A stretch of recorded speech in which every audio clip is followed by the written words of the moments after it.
When 30-year Treasuries sit above 5%, AI earnings keep surprising on the upside, and the dollar is sliding, asset allocation becomes a live stress test of every portfolio assumption. Welcome to vTalkInsight / Allocator's Lens Daily for August 21st, 2026, where we connect those cross-asset tensions and look at what they might mean for risk and resilience across public markets. In equities, the core tension is between very strong earnings and AI-driven growth on one side, and exceptionally rich valuations plus rising long-term yields on the other. That balance matters because the margin for error in equity risk premia is getting thin just as bonds once again offer meaningful income. On the valuation side, several long-run metrics for U.S. equities look stretched. The Shiller-Cape ratio is reported around 41 versus a long-term average near 17.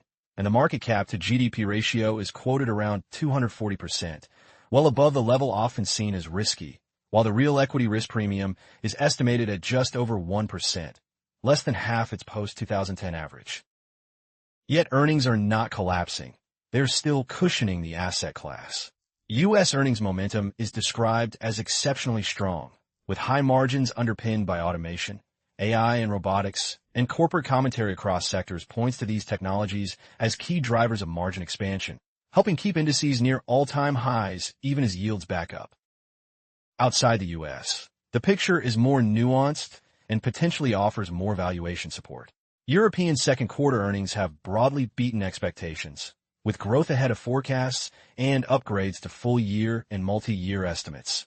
Yet European equities still trade at a significant discount to U.S. peers, while some allocators are tilting selectively toward emerging markets that combine stronger growth, higher carry, and some insulation from Gulf region risks. Under the surface, there are also concentration risks and pockets of strain.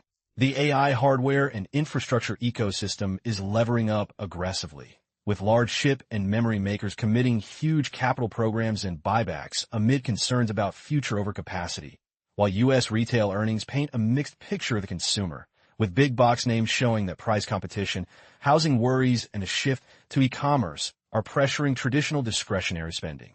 Against a backdrop of seasonally weak months, stretched sentiment, and rising competition from 5% plus long bonds, the equity story increasingly hinges on whether earnings revisions can stay positive and whether the AI cycle broadens beyond a narrow group of winners. Rates remain the fulcrum of today's cross-asset setup, with a long end of the curve under persistent pressure. Global government bond yields are described as sitting at multi-year highs, and U.S. 30-year Treasuries recently peaked around 5.33%, their highest since 2007, before a brief rally on buyback headlines that has since faded. The drivers are increasingly structural rather than cyclical. U.S. public debt has pushed beyond $40 trillion, roughly doubling over the past decade, and deficits near 6% of GDP remain largely unaddressed, so investors are demanding a higher term premium to compensate for fiscal uncertainty, rollover risk, and policy credibility concerns, even though the Fed has already eased the very front end. The Treasury's decision to double the maximum size of buybacks in 10 to 30-year bonds triggered a sharp but short-lived rally, with 30-year yields dropping toward 5.19% before rebounding.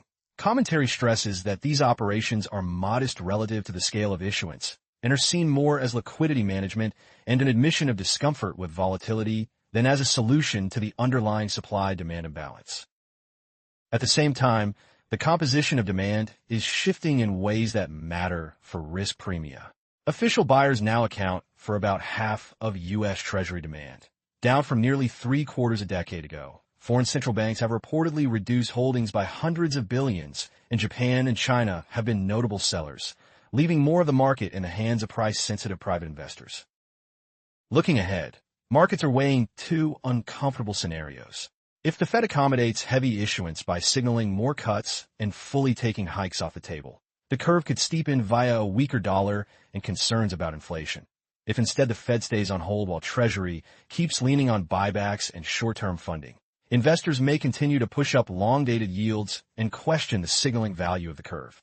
With 10 basis point moves now common and the Jackson Hole appearance flagged as critical for re-establishing policy credibility, Many allocators are gravitating towards short and intermediate maturities while treating 4 to 5% long yields as both an opportunity and a source of renewed portfolio volatility.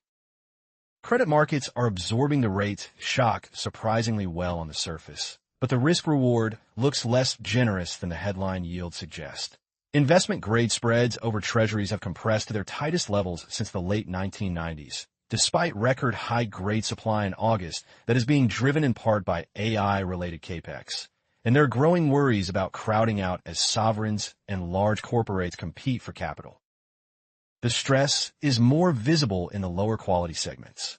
CCC spreads have widened to their highest since the pandemic, highlighting refinancing risk for weaker borrowers as the 2028 maturity wall approaches, even though resilient earnings are, for now, keeping coverage ratios acceptable.